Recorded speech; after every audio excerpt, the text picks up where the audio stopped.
What's up, everybody? My name is Cody and I am the host of The Buzz with the Fuzz. It's Apple Valley's Police Department podcast. We're going to do some fun stuff with this thing. We're going to do chatting with the chief. We're going to do some Q&As. And we're going to do some longer format podcasts where we sit down with folks from specialty units and you guys get to learn about who they are and what they do. I got my start in journalism back in 2002 as a combat correspondent in the United States Marine Corps. Really excited to be the host of this podcast here with the police department, and I'm really looking forward to bringing you some new fun facts and information that you might not know about Apple Valley's police department. So stick around, buckle up, and let's have some fun.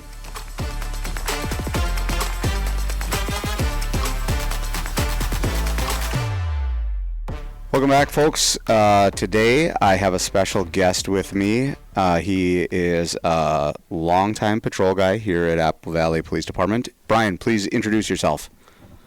My name is Brian Plantz, police officer with Apple Valley here for almost 22 years. Been with the department for almost 25 with some time in dispatch just after college.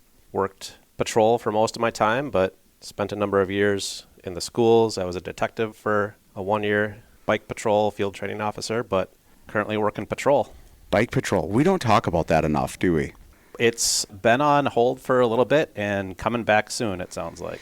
It is. I'm actually in that meeting as well, but I think we have to get a sidecar for Virgil if I'm going to be on bike patrol. Yeah. And doggles. I think they make a dog leash that you could put off the side of a bike, but I don't know that I'd recommend that for your dog. Probably not. No. Okay, so you said that you did dispatch. I did. I started here as a dispatcher when I was still finishing college. Really? Yeah. And that's before, a number of years ago. Yeah, that's before we had Dakota County Communications, right? Correct. Yep. We had our own in-house dispatch center just for Apple Valley, and we dispatched for the police, fire, and ambulance service here. Wow. How many people were working at a time when you were in dispatch? Like just dispatchers? At most 2, and when I was on the overnight shift, it was just me between 2 a.m. and 6 a.m. Did that get busy? Occasionally. It was only Apple Valley. Yeah. I think there were 5 or 6 other PSAPs in the county at the time. Burnsville had their own dispatch. Egan dispatched for Rosemont. The county had a dispatch for like West St. Paul, South St. Paul, Hastings. Sure. But we were just Apple Valley, so we ran some pretty minimal staffing levels those back in the day. Wow. And you said that was 25 years ago that you started there? I started here in 2000. Yep. Oh my gosh, you've been around a long time then. Been around a little bit. Okay. Very cool. And then you transitioned into your role as a police officer. Yep. I was actually in school and dispatching at the same time to get my licensure done to be a peace officer in Minnesota.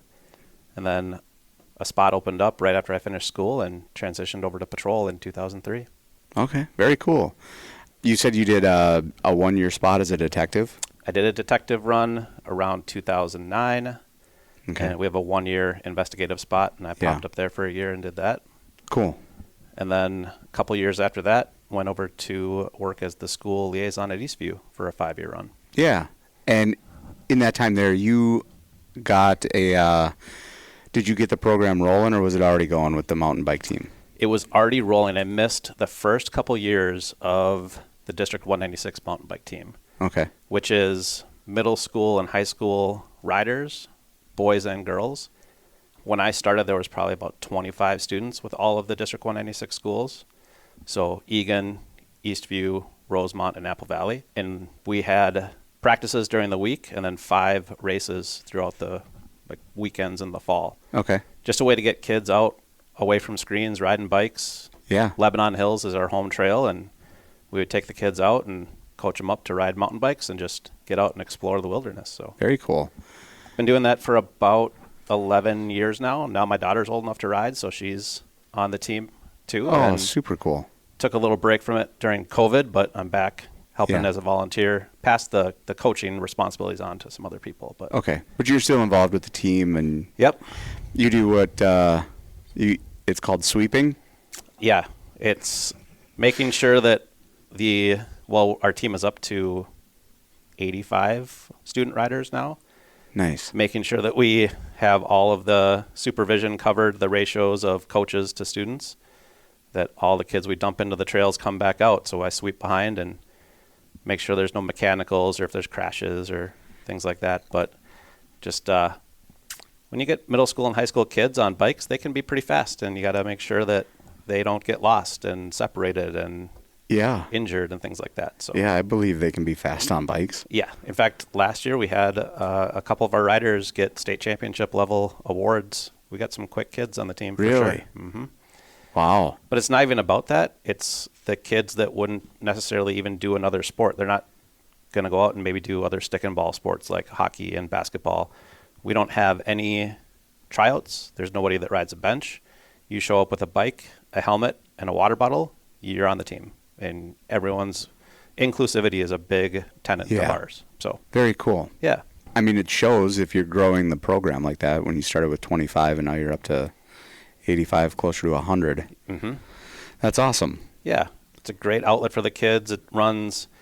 The hard part is recruiting for it because we start up after the 4th of July. So it's middle of summer into fall outside of the normal school year. So we have to really get the word out. In fact, we're having an information meeting here in a couple weeks on a Wednesday night I think it's at Egan High School this year. Okay. So if you go to District 196, search the 196 MTB team. We have a website and information about it. So yeah, right on. Just come see what we're about. You don't have to race. If you just want to be a part of the practices and go ride with your friends, you can do that. But we encourage kids to race as well. Very cool. Yeah. Any equipment requirements? I mean, you said a bike, water bottle, and a helmet. That's about it. That would be the minimums. You want to have some of the cycling gear. First-time riders will buy a team jersey. Okay. And once you get into cycling, you can find all kinds of equipment and accessories. We're a local team that races with MCA, which is Minnesota Cycling Association. Okay. We have some opportunities for scholarships and bike loaners. If there's ever a need, we want to get as many kids on bikes as possible. So if there's an issue with any kind of equipment, we can find a bike for you. Okay. Very cool. The big team that you're a part of right now is Dakota County Special Operations Team. Correct. Yep. How long have you been on that team? Right about 5 years now. I think I started 2020, January, February of that year. Okay. That sounds like a lot, just in the name itself. It's a newish team to the county in that we started after like 9/11.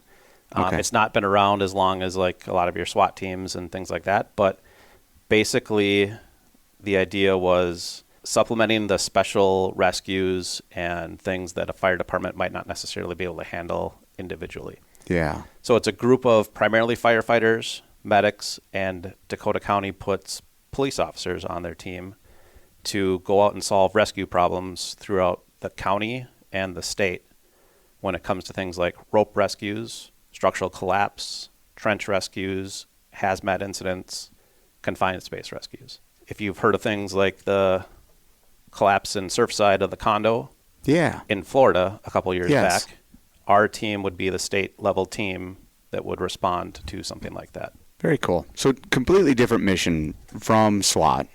Yes. Right? Like in the name Special Operations kind of has that misnomer for you guys that it's not heavy on the tactical side. It's legitimately heavy on the technical rescue side. Correct. Yep. We could kind of be considered the SWAT team for the fire department. It's mostly firefighters. Yeah. And then those rescues that they couldn't accomplish from a local fire department standpoint. So if you want to think about it that way, but like we are one in Dakota County of 5 teams in the state that make up Minnesota Task Force 1, which is the state urban search and rescue team. Mm-hmm. So it's Minneapolis and St. Paul, Rochester, and Edina fire departments, along with Dakota County, that make up that state level. Sure. So we in Dakota County here train separately, but then we also combine with those other agencies for like quarterly Minnesota Task Force 1 training sessions. So we can all partner together. In total, there's probably 220 people statewide that are a part of that urban search and rescue team. And then Dakota County we have 40 people individually on our team. And I think of those 40, 26 or 28 or so are part of Minnesota Task Force 1. You have to get a certain number of your core classes done to be eligible to be deployed on that team, to be a part of the state level team. Okay. So, and you do have all those?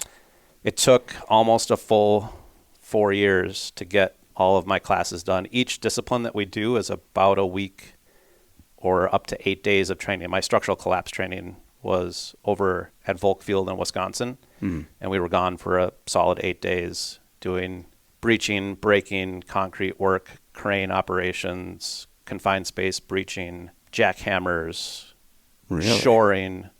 Like if a building is about to fall or has collapsed, how do we shore that up safely enough to go in and work to try to rescue a victim trapped in a rubble pile?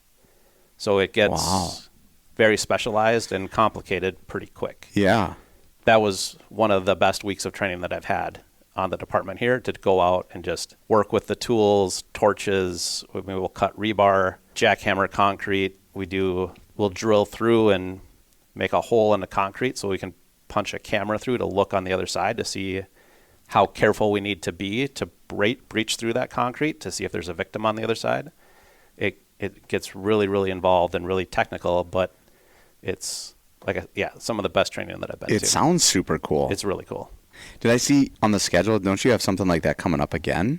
We are planning to bring our team back to Volk Field to do like a weekend-long rescue operation training exercise at some point. Okay. So I'm heading over there possibly soon to go do some pre-planning for that. My role on the team, I've moved into the training manager position. So I help to plan and coordinate all our different training sessions. I'm not necessarily a subject matter expert, being from the police side, because we have a lot of firefighters and other people on the team that are really subject matter experts in their different disciplines.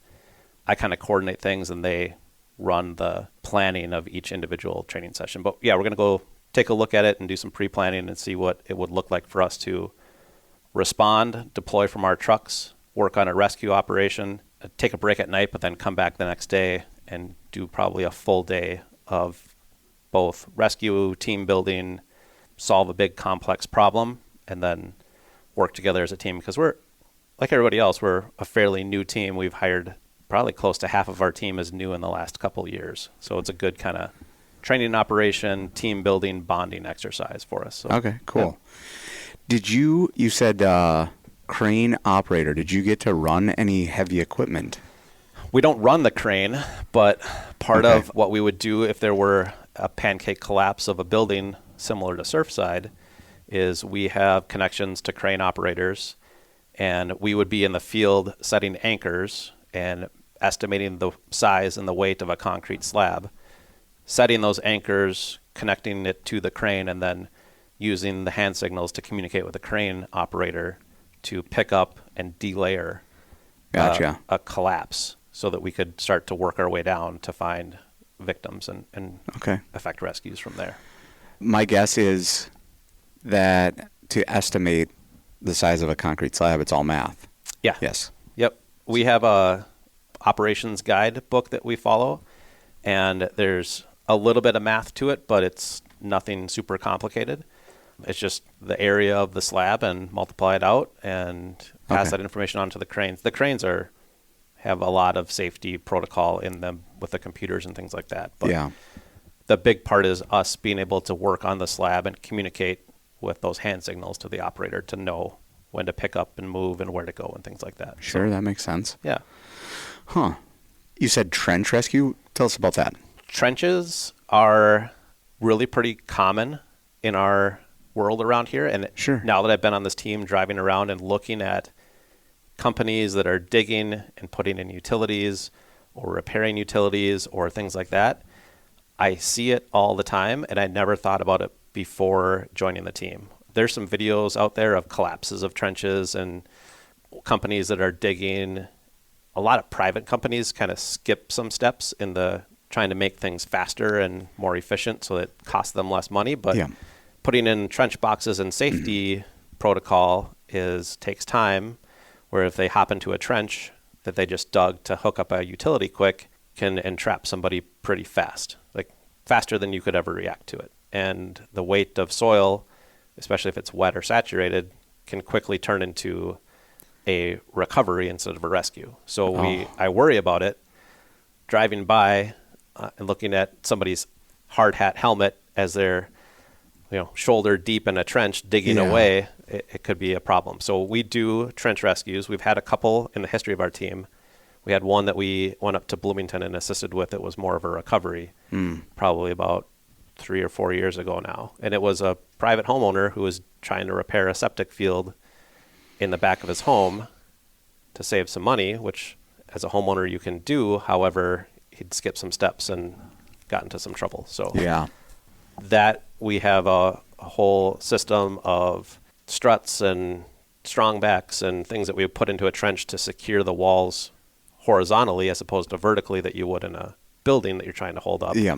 We hold that soil back and make a safe space for us to go down and rescue somebody in there. So we have a truck dedicated to like structure collapse trench rescue. We have one for hazmat. We have one that has our primary like rope rescue. We have a bunch of different resources scattered throughout the county that we can just call up and respond to in case something were to happen. Sure. And they're not all kept, like your trucks aren't centrally located. They're kind of dispersed. They're a little dispersed, mostly at local fire departments because they'll have staff that could drive that truck to a scene for us while we respond in personal cars to make it a little more efficient to get to a scene. Yeah, that makes sense. Well, for you, you're full-time with the police department, so that's a call out for you. For the fire department, some like folks from our Apple Valley Fire Department, if they're on the team, that's an on-call volunteer, but a paid role for them, right? Right. Most of our fire department is paid on call. We have, I think, 4 members of Apple Valley Fire that are on the Dakota County Special Operations team, and they would respond from home if they are responding close to us, or if they're part of a station that houses one of our trucks, like our Rescue 2 truck is located at Apple Valley Fire Station 2. Okay. They would respond to the station, pick up that truck, and go. If they're not on the team and we need that truck, the department would get that page, and we've had local firefighters pick up our truck and bring it to a scene for us so that we get that asset to the scene. Yeah, absolutely. Yeah. We've had some pretty cool events here. I got to come out and photograph your rope rescue down in Hastings. Yeah, we were doing a core ropes class, and you came out for one of the in the field days where we will string some high lines across the Vermilion River, the Vermilion Falls down there, and shuttle some people back and forth across the river. We've been out there, I think, 3 or 4 times since I've been on the team for real life rescues of people that will either like lose their footing on the side of the cliff and fall down, or work their way down to the river and get stuck and can't get back up. And we've had to go down and do some real life rescues down there. So we train there typically once a year. Yeah. But when you came, it was for our 40+ hour core ropes class for the new people. Yeah. To learn all of our different rigging systems and things like that. So I got chastised a little bit out there because I was close to the edge without a harness, and we didn't want to turn it into a real life rescue that day. Yeah, edge protection and fall protection is the policies and procedures that we follow are there for a reason. Totally.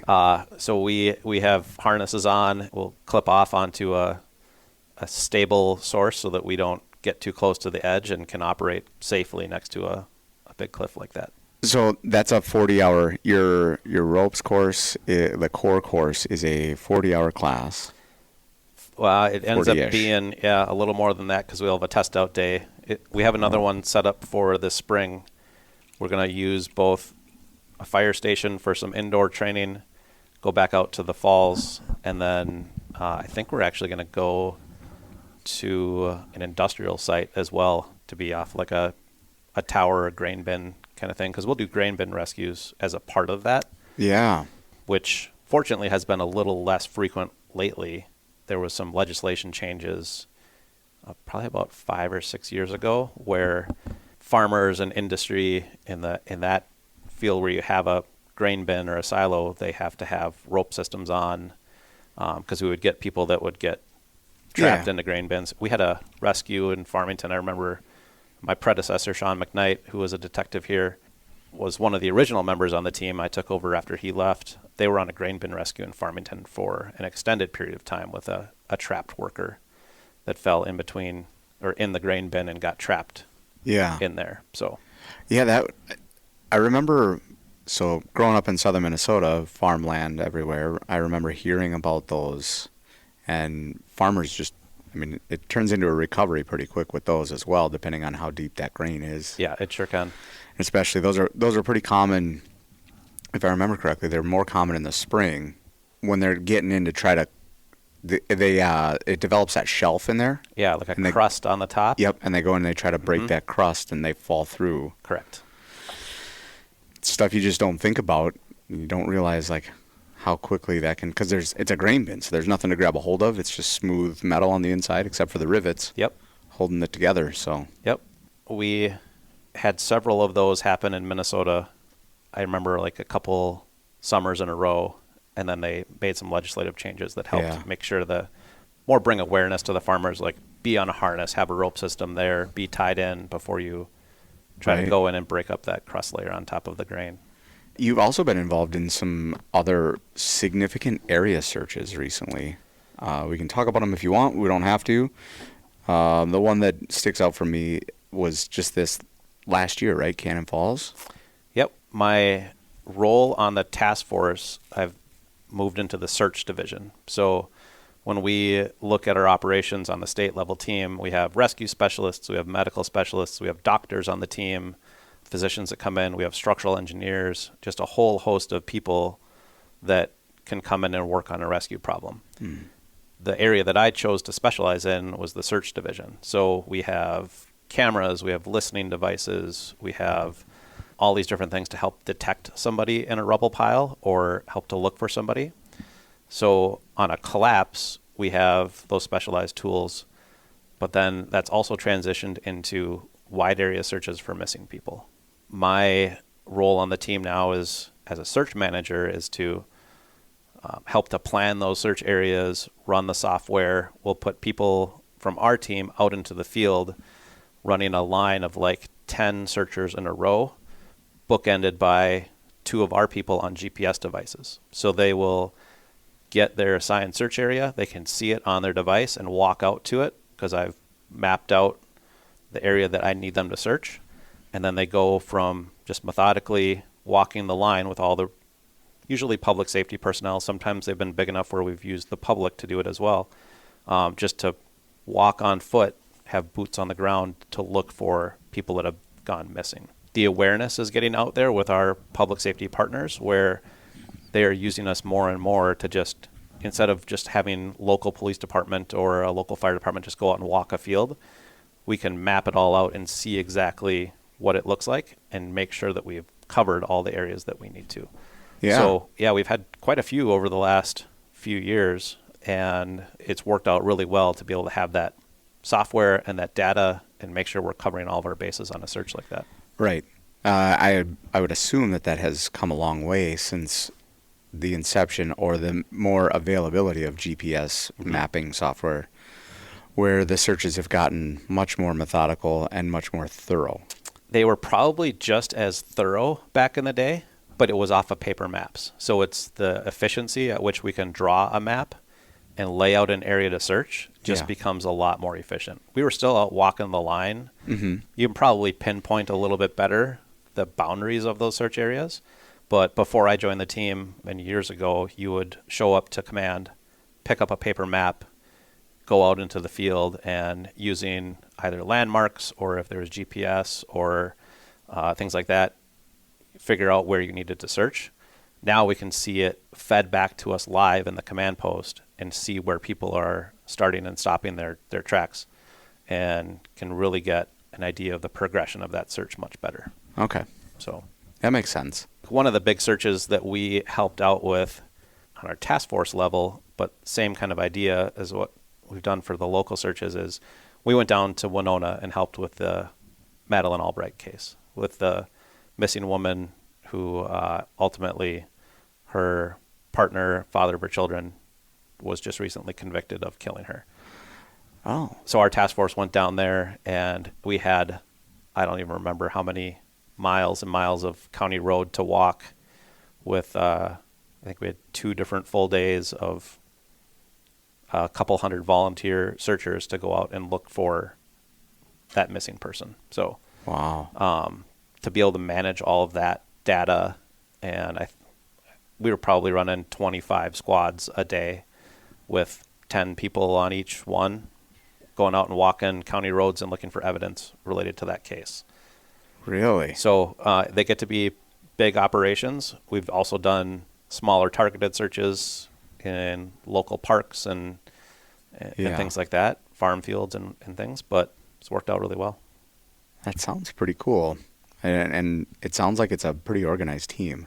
I would assume that you have to have a very good attention to detail mindset with this SOT team.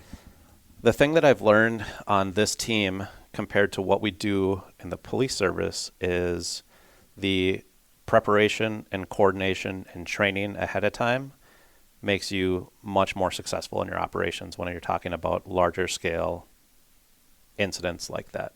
Yeah. If it's a wide area search or a trench rescue or a rope rescue or a structure collapse, they're very resource heavy, and organizing and managing that is something that we don't typically do from the police side. We run 1-person squads, and you'll get 2 or 3 to go to a big crash or a domestic or some other incident here, and we don't really work in the 10, 15, 20 plus people trying to effect a rescue operation. So the different layers of supervision and having the right amount of people on a scene like that and coordinating all of that is very important to making a successful operation. Yeah, that makes sense. The incident command structure that we kind of like shy away from. We use it here from the law enforcement side. Like, you have a couple officers that go out with a sergeant and they shut down an intersection and investigate a crash and call for tows and do those things. That's the same kind of concept. We just do it with way more people. Yeah, right. Because you guys you're still, obviously you're a reactionary based team. There's no pre-planned event that you're going to, for the most part. For the most part, yep. I mean, it's just really interesting. Like you said, it's an incident command system, kind of like what we went through with our active assailant training recently. We're like, hey, I'm on scene and I have command. Correct. And I just went through the response to a critical incident course that Sergeant Cheetah puts on. And that was one of the first things they said was, when you show up on scene for a bigger call, it doesn't matter who you are, roll in and say, hey, 4938, I'm on scene, I have command. Because that just establishes, like, oh, great, dispatch is coming straight through you. So same thing for you guys. It establishes a command structure immediately on scene. And that's how you guys are able to coordinate and facilitate your teams and get them out into the field efficiently. Yeah. You know who's in charge, you know where to go to for information. I might pass that command on to somebody else depending on what resources are needed in certain areas. But being able to have one point of contact and then a unified command between the police department, the fire department, the medics, you have one area where everyone is, once you're there, you're parked there, and you can coordinate and facilitate the transfer of information very easily, so that you don't have to be running around looking for resources or looking for people or trying to get people to answer the radios. It's all right there. Yeah. And so that's exactly why we put law enforcement on this team, is to help build those other layers of just cooperation and coordination between public safety agencies in Dakota County. It's been a very good model for us. Yeah. I think we are up to 5 police officers on the team. I would like to have more. 6 to 8, I think, would be pretty ideal. I think back when the team started, there was 10 cops on the team. Fluctuate, and it's just been a very good partnership for us. So. Yeah. The cool part about your team is that it's kind of a joint funding system too, right? Like, you get some law enforcement funds, but a lot of it comes from the fire side. A little outside of my scope, I guess. We have a chief on our team. Craig Latch he's a Hastings firefighter. He's now moved into a full-time role. Some of our funding comes from the individual agencies that contribute in Dakota County to the team. Some of it comes from grants, and then some of it is from state level funding, depending on if we're working on a task force operation. Dakota County's team is the only one that adds hazmat into it. So if we have a hazmat incident here in Dakota County, our team is likely going to get spooled up to go and help respond to that as well too. So the funding sources vary depending on the mission. Yeah. But we've had a lot of great support from the county and our local partners, and our team. It's fortunate that we're low frequency. We don't get called out very often because these calls are kind of specialized. It's not every day that we have a rope rescue or a building that collapses, fortunately. The support from the county commissioners, the city councils, all the different police departments, fire departments to make this team happen has always been there, and it's been a really great partnership. Okay. You did have a ropes rescue recently, though, right? Like that knucklehead that climbed the cell tower? We did. It was a non-worker citizen that found his way to the top of a AM radio tower in Egan one morning. So, yeah, 4 of our members ended up climbing up to the top of that tower, 2 for the initial rescue, and then 2 to go back up and retrieve the equipment that our first 2 rescuers put up to lower him down to the ground. I think it was a 250-foot radio tower, and of the 4 that were on site, he fortunately picked the one that was not energized that day. So it could have been a different kind of day had they flipped the switch that morning to start broadcasting some AM radio frequencies. And wow. A couple of our guys got up to him and put him in a harness, secured a rope system to the top, and then was able to lower him safely to the ground. And that's where that unified command, we had one of our leadership team standing next to a fire department captain and standing next to a medic supervisor, so that they were all 3 in coordination as he was being lowered to the ground to get him into an ambulance and off to the hospital for a safe rescue. So yeah, those kinds, I'd been to a tech rescue conference the year before in St. Louis, and we heard of one other one where someone was at the top, someone that was not very cooperative in that case and was throwing things down and under the influence of some things, and he was not wanting to come down. Our rescue did want to come down, which made things very helpful for us. These don't happen across the country very often. So kind of a career rescue for the guys that were able to climb to the top of that radio tower. Really? Yeah, they don't happen very often. So, and then he's actually one of the lead ropes experts in the state. He ended up taking some information from that and presenting at that same tech rescue conference the next year, a few months later. Yeah. Just like a 15-minute in between big lectures. Hey, here's what we did. Here's what worked well. Lessons learned, just passing that info on to another several hundred similar tech rescue specialists across the country. So, yeah. Remind me of him. Remind me of his name. Sam Seal. He looks like a dude who knows about ropes. Just the way he carries himself, or the day that I saw him out there, the way he carried himself around those systems, like there was confidence. Well, and it inspires confidence. So transitioning to this team from the police side and not growing up in the fire service or working in the fire service, we don't go on rope systems.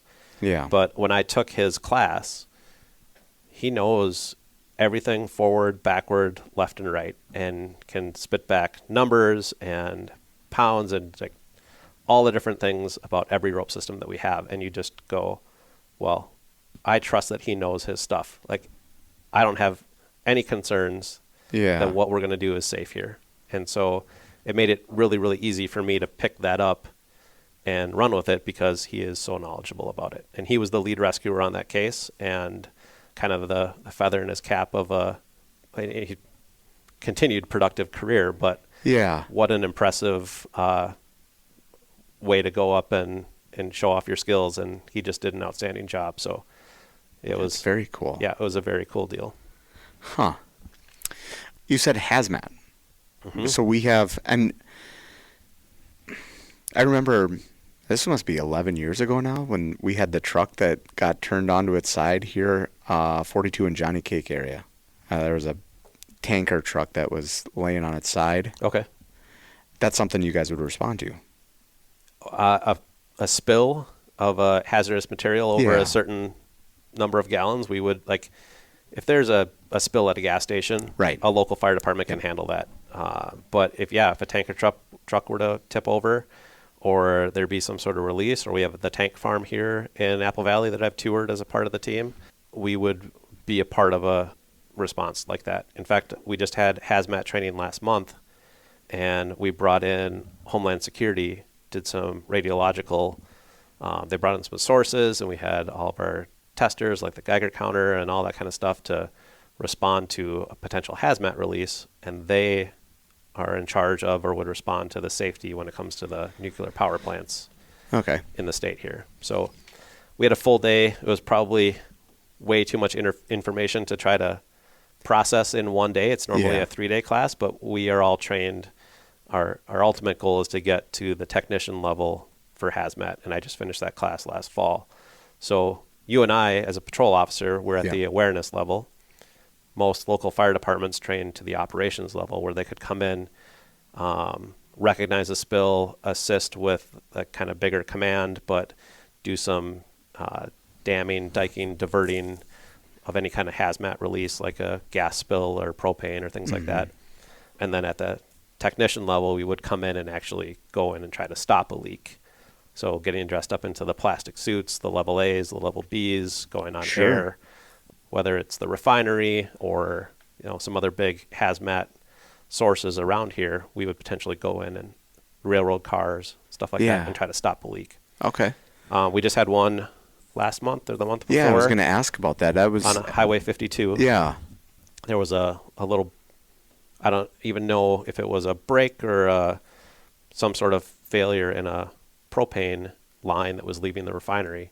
So we had to go, and it was just a few feet off of Highway 52, shut down the road for a little while, bring in our partners from the pipeline security for the state, and partnered with the refinery, and just another really good example of coordination between industry, public safety, a bunch of Yeah. different, you had highway patrol out there, Dakota County, our special operations team, the local fire department just in our command post, solving that problem to make sure that it was safe for anybody Right. that was traveling on 52. Did you have a role in that? Yeah, we were actually in our monthly leadership meeting for SOT. Good And timing. Good timing, because one of our sergeants, Alex Eckstein from Rosemont, Yeah. was on duty and heard the call, rolled over there, and kind of gave us a heads up that this doesn't. It came in as a grass fire, but really it was Yes. the plume and some release from the propane looked like smoke, but really it was the release of the gas from the propane line. Yeah. And he quickly determined that this is not just your run-of-the-mill grass fire. Yeah. And so we zipped over there, and I had about an hour left in my shift. I think I went home around 11 o'clock that night. With by the time we got the lane shut down, figured Yeah. out our command post, evacuated a couple homes, got the pipeline safety people there, and then talking a pretty significant amount of line in between the two valves Yeah. to make sure the pressures come down enough in that line to make it safe to open up the road again. So Wow. Yeah, so your events aren't like fast acting events either. not so They much. are- Yeah, they're long and Yep, they sure can be. We, on our team, have a bunch of resources for housing and tents and food and all those things to have us work for anywhere from 36 to 72 hours before we would get backfilled with support from another team. So if we had a structure collapse like Surfside, we're going to be able to go there and operate for a good 3 days, give or take, before FEMA would be able to spool up and respond, or have like Wisconsin or Iowa's task force come in to backfill to supplement our people. sure. So we have some shelters, we have cots and places to put people to sleep so that they can get up and work operational periods like 12 hours plus. We have all of those plans in place to be able to work through a prolonged operational period like that. Wow. So the hurricane that hit North Carolina, like Minnesota Task Force, you guys could potentially get requested to go do something like that. We could. There's a lot of, like, Florida has 6 task forces that are the same as ours. Yeah. So they have a lot of resources and experience and knowledge down there already that would get... They'd get requested first. Well before us. Based on location as well. I'm sure it's not too hard to drive through Georgia and South Carolina to get there. Right. Versus 1,300 miles from here. And then depending on what the incident is, some of my instructors in my search class, when we're talking about punching a camera down into a rubble pile, they were down in Haiti working on the earthquakes there. Oh, wow. So our team could be deployed out potentially overseas. I think one of the Virginia task forces and California went, I can't remember where it was, somewhere overseas that had been hit by a hurricane, because they've got a lot of knowledge in those areas too. So, wow. So this is kind of a really cool position for you, not only in terms of like, it sounds like you really love the job, but it also has the potential for longevity after your police career has kind of slowed down for you. I haven't really looked into it. I'd imagine there would be some opportunities to either, I don't know if it would be at the state level or even just maybe teaching. Yeah, that's kind of what I was thinking. It's a unique opportunity for me. I guess there's only the 4 or 5 law enforcement officers on this team, and we're the only team in that task force that puts cops on the team. Yeah. So there could potentially be like an opportunity to bring some of that hazmat training back to law enforcement agencies, or kind of just spread some of that knowledge potentially. So if you got out of policing and wanted to continue with the team, would you have to move over to the fire side? You need to be supported by a local agency to be on the team. Yeah, that kind of makes sense to kind of have that funding to attend trainings and that sort of thing. Yeah, we're a part-time, like we only train once a month. We get about 120 hours of training a year, give or take, but you need to be supported by a local fire department or police department to have like the base level HR, all the other kind of employment things to do. Gotcha. Like one of our members was a local firefighter, also has a full-time job with the county doing like GIS support, retired from his local fire department, but we kept him on the team when that department through the county agreed to absorb him and keep him on the team so that he could, it takes so long to get spooled up with the classes and knowledge to be able to operate on the team that we want to do whatever we can to retain that kind of knowledge. And he's got close to 20 plus years of knowledge. He's one of our trench gurus. It's very handy to have him around to help with trench and all the other operations. Yeah. He's one of the search guys too. So we do our best to hang on to those people and not let them leave. Right. Yep. Yeah, you have to. There's just, you can train people, but they'll never have the experience. Given that we are such a low frequency team, it takes a long time to acquire the real world experience. Right. It's not just like you can go out and do a bunch of traffic stops and learn how to do traffic stops. It's not every day that a trench rescue or a grain bin rescue needs to happen. So you can talk about it and train on it all you want, but the real world experience is very beneficial. Yeah. Every once in a while, there's for us in law enforcement, we say like, oh, we got away with one, or we got lucky this time. I got to imagine that the implications for you guys and having to say that does not feel very good at all when you have to say like, we got away with one or we got lucky today. The thing that I've noticed with this team is that we don't rely on luck as much as we seem to on the law side, just because we have all of that pre-planning and all of the extra work that we do.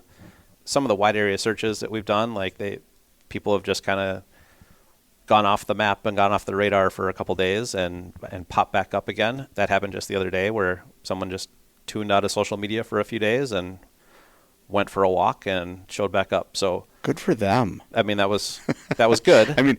It's good that they showed back up. We're safe and sound, and that's a good positive outcome. We could kind of just keep going to the next field and park and trail and all that kind of stuff. You have to kind of weigh those out. So yeah, it would have been way cooler if they'd have said like, "Hey, I'm just going to take a break from social media." right. I mean, I nuked my Instagram, I don't know, 3 weeks ago now, and it feels phenomenal. Oh, Just without warning, too. I was like, you know what? I've had enough of this. Okay. And I just deactivate account Yep. and deleted the app off my phone. So now it's very intentional if I want to get back on social media. mm-hmm. But it's kind of like the people that knew I was doing that, they checked in with me. Or I guess they didn't know it, but they checked in with me again after via text. So the right people who I interacted with regularly already had my phone number. So, Mm-hmm. but I could see where that happens. Yeah. Where people are just like, you know what, I'm checking off social media for a while, and all of a sudden, my buddy out in New York is like, hey, I haven't heard from Cody in 3 days, and normally we send memes back and forth, welfare check, Mm-hmm. and then I'm not home or whatever, and Things have kind of changed too when it comes to these searches for people because we are in such an urban environment. One area that we've really kind of looked at is like our elderly population with dementia and some of our group homes and care facilities. We've had some people that have walked away from there, maybe not known what the weather was like, concerned for their welfare, and they've shown up like maybe the next building over or another place that looks kind of like their home but isn't necessarily. So we're trying to pass the message on to our local public safety partners like police departments and fire departments. It's like our mapping software we can input rings and radiuses and just put in how much distance somebody might go walking X miles per hour from a scene. The sooner that you call us and the sooner we're aware of what's going on and can start working and processing through that search, the better. So whether it's really young children, toddlers, all the way up to our seniors, we've got a lot of resources that would be available to come out and help to assist. So the sooner we get a call like that, the better.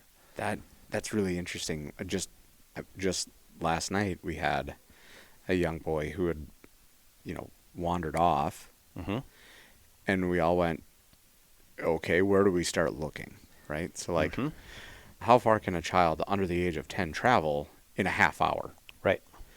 It quickly turns into square miles instead of just their neighborhood. And especially if we had one case that I read, a case study where it was like a 3 or 4 year old who they went to a park frequently, and it sounds like he was wanting to go to that park, and mom said, no, we're doing something else here today. Well, he just set off on his own, but went the wrong direction. Oops. So quickly that you put in the miles per hour that they can walk, and it's 25, 30 square miles that we're searching all of a sudden. No way. So, yeah, it gets to be a big area pretty quick. Wow. Or it could be. Like, so what's the time frame for something like that then? I mean, whatever, like an hour? I mean, yeah, pretty quick. So really, the sooner we get resources out and boots on the ground, especially for the toddlers and the real young kids, they tend to play hide and seek. Yeah. And you really have to start back over square one at the house and look in every box, container, underneath beds. Yeah. For those little kids. But if they've wandered away from the house, then we need to start operating as soon as possible. Yeah. Well, I mean, because I think about like your average adult is probably like 2.5 miles an hour, give or take. Yep. I mean, stopping at intersections and whatever, but oh man, that is crazy. I didn't even think about how quickly that square mile area could amplify in an exponential manner. Yeah. In our software, we can drop a marker, add a range ring, and say we want, half a mile from this epicenter. Yeah. And I can just click on there and see exactly how many acres that is. Oh, super just cool. by dropping some data into the map. So it's all there at our fingertips.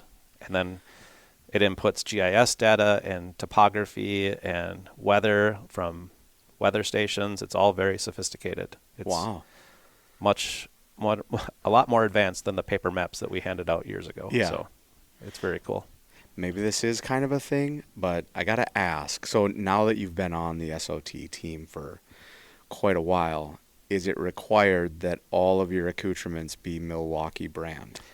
We seem to be trending that direction.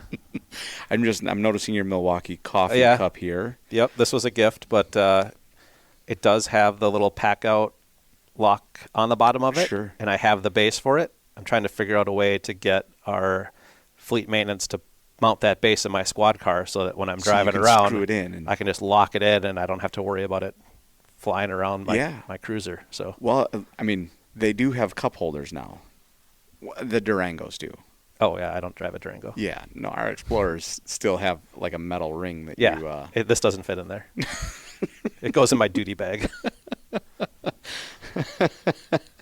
It's not even just Milwaukee tools, it's battery tools so that we are not reliant on power and gas engines. Yeah. Because at the end of each one of our training sessions, we have to drain out all the gas. We have to test them on a regular basis. We just have to make sure that everything is up and operational. But having just charged batteries so that we can get a chop saw running, if we need to shore up a building, we have a lumber trailer that we would bring to a scene. Having quick, easy-to-use battery-powered equipment is definitely the direction that we're going. For sure. Mm-hmm. You showed me around one of your trucks last year, but I forget, like, the dollar amount that you said that the truck was worth. Oh, I don't even know. I mean, you start putting all the different tools and struts and supports and generators and torches and hazmat monitors and 4-gas meters and all that kind of stuff. We have an area array system. We used it on the Highway 52 release where we can just set up some community protection. Mm-hmm. We'll deploy these 4 base monitors called an area array out into the field, and they all talk to each other and they talk back to the computer at command and just monitor the air systems out there. Mm-hmm. I want to say when those first came out, I think we got them through a grant, $20,000 a piece or something like that. It's equipment that we don't use very often, so it gets maintained well and stays in good condition, but it's there for us if we need it. So we're at the point in our team when we just started up after 9/11. I think one of our main rescue trucks is a 2001. We're coordinating with the other teams in the state to replace that fleet and kind of get all the rescue trucks laid out exactly the same so that any team, whether it's Minneapolis or St. Paul, Edina, Rochester, can walk up to that truck and know where to pull tools off or where to get anything that we might need so that that coordination is all there and we can work better together as a team. Man, that makes a ton of sense. Mm-hmm. We do have some lessons to learn, I think, from the police side to the fire side, and I think the days where we are starting to work together even more. We've always been partners with our local fire department. But we operate in silos. We do. Yeah. And so having people on this team where we work together and figure out how to communicate better. Like I just had it on a crash a little while back where we had to shut down an intersection because the State Patrol was going to do some mapping of that intersection. Well, we had to back up a little ways and shut down the intersection. Well, since we weren't face-to-face communicating anymore, we were on different radio channels with fire and the medics had left. But like, how do we coordinate that? Well, that's the unified command where a police supervisor with a fire supervisor are in the same spot and they can talk to each other and coordinate everything right from one location. So lots of lessons to learn between both similar public safety agencies with a little different mission that don't always work as efficiently as they could. We're just kind of learning how to continue to make that more efficient. I like it. I like the idea of it, especially the unified command. Mm-hmm. And that was one of the big things with alert training, right, was they harped on unified command. The free flow of information and communication across everyone is the most important thing for having a successful resolution to those events. Well, and that's why I liked that training so much. You know, for your listeners, it's the response to an active event, an active assailant, and you're going to get officers from Egan, Rosemont, Apple Valley, Lakeville, Burnsville, all coming to one location at the same time. Well, in that training, we had agencies from all throughout the county that I think we only had in my class 5 or 6 of us from Apple Valley that were there. Yeah. The rest was a room full of 30, 40 people from other agencies. And I've maybe never walked into a scene with them before, but now we were all on the same page when it comes to how do we respond to this. You pick somebody in command and you operate the same way, and it just makes things more efficient and, Right. hopefully comes to a resolution much faster. Now, do we get law enforcement officers to go sit through 40 hours of command structure class that I went to No, that's No. Because that's ICMS, right? Like the ICS. Yep. Or is it ICS? Yeah. Incident Command System? Or what is that? Something like that. Because the interesting thing is, when I worked at the prison in St. Cloud, and that was 2012, they harped on that big time, right? Because it was, and it didn't matter who you were in the, I didn't even make it off probation there. That job was that was tough to continue to go to work to. But I remember calling, 2 inmates fighting or whatever. I have command. And I've been on the job for 6 months, and it was just like, boom, I'm in charge, until a more senior correctional officer came over and was like, hey, I got this, dude. Yep. Which was probably good. We just had a quarterly ORE down in Rochester where we had a simulated structure collapse. And we would go in for a 10-hour operational period, and then you would have a meeting to transfer command to the next operational staff that's going to come in.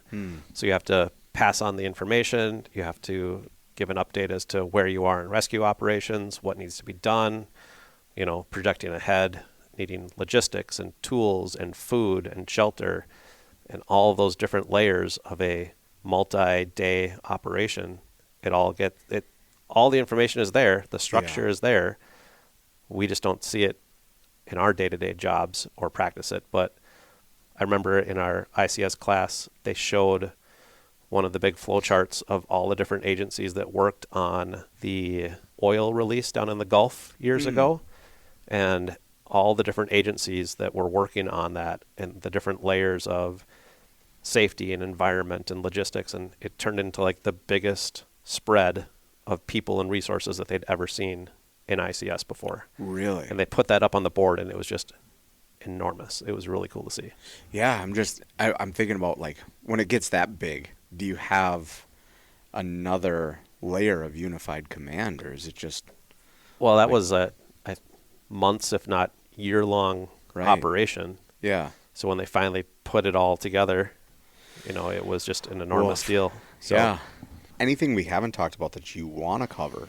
No, I would just give one more plug to the district mountain bike team. Yeah, please do. Because I've been involved with that team for about 10, 11 years now, and it's just a great resource for families and kids of middle school and high school 196 riders. And even statewide, there's, I think, 80 or 90 teams now throughout the state, and I think it's close to 2,500 student athletes now.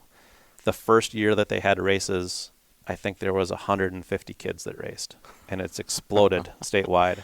Yeah. Just a great organization that gets kids out riding bikes, something I got involved in when I was in the schools, and we're going to start up our season here after the 4th of July and get kids out and active and away from screens for a couple hours, 2 days a week or so, and get them out riding bikes and getting healthy. So Lebanon Hills is a kind of a world-class kind of... It's one of the premier trails in the state. Yeah. Especially for it being here in the metro. Yeah. And it's our home trail, given that we're in District 196 and right in the middle of Egan. So we practice there at least once a week, but we also take kids out to other locations. Like we'll go to Murphy, we'll go over to Carver, in Woodbury. Last year, we counted there was like a dozen other trails that we took kids to around the metro. We're very fortunate to have a lot of good cycling and mountain biking opportunities right here in the metro. Yeah. Our state championship this year will be down in Mankato. By the time the kids go through the season, we start out at Austin, at least our team does, which is relatively flat. Yeah. And then by the end of the season, they're climbing the ski hill at Mount Cato in a championship race. So we do that intentionally. We don't want to start them out at Mount Cato. Yeah. We'll have 5 races. I think we're going to be down in Rochester, over to River Falls in Wisconsin, and then up to Rockford is one of our other races. Okay. Great family events. We set up tents. We do some grilling, cheer on all the other riders, and it's really great because all the kids are wearing unique uniforms, and so you know who's on your team, but it doesn't even matter. You're yelling for the St. Paul kids just as you are Rochester or anybody else, and you just cheer them on, and the kids love it. So nice. Last question then for you, Brian. What is a dream destination mountain bike trip for you? Because you do some significant traveling to mountain bike just personally. Yep. Well, I got connected with the coach that hired me on the team is a good friend, and there were 3 of us at the time. We're all still 3 good friends and riding partners. We've been to Northwest Arkansas, down to Bentonville. We've been out to South Dakota, up to Copper Harbor in Michigan, all throughout Minnesota, and just riding all over. But I think our big trip that we have planned that's on the horizon is out to Moab.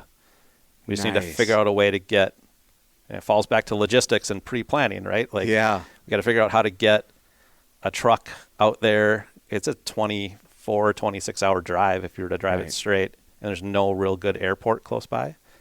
So we got to plan a couple-day trip out there, to even just to drive to get out there. Yeah. But the whole enchilada, I think, is the big trail that we want to do. It's a 40, 50-mile trail that, depending on the season, you start out at a certain elevation, you climb a couple thousand feet, and then it's like 8,000 feet of descending some of the best mountain bike trails in the nation. So that's on the radar. Nice. That sounds awesome. Yeah. I think I've seen some videos of that, and it looks like all of the things that dreams are made of in terms of single track and downhill mountain biking. Yeah, absolutely.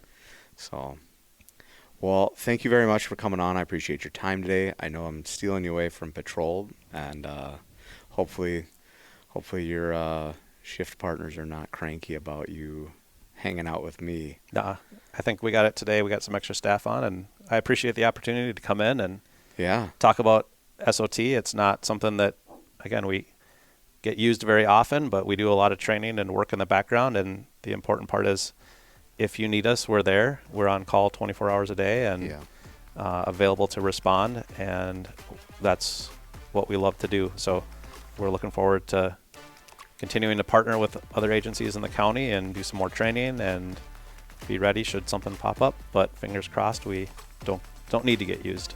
Yeah, cool. Thanks, Brian. Thanks for coming on. Thanks, folks, for tuning in again. Hey, folks, we want this to be engaging for you as well, so please drop a comment wherever you follow us on social media. Don't forget to like, subscribe, and share to this podcast.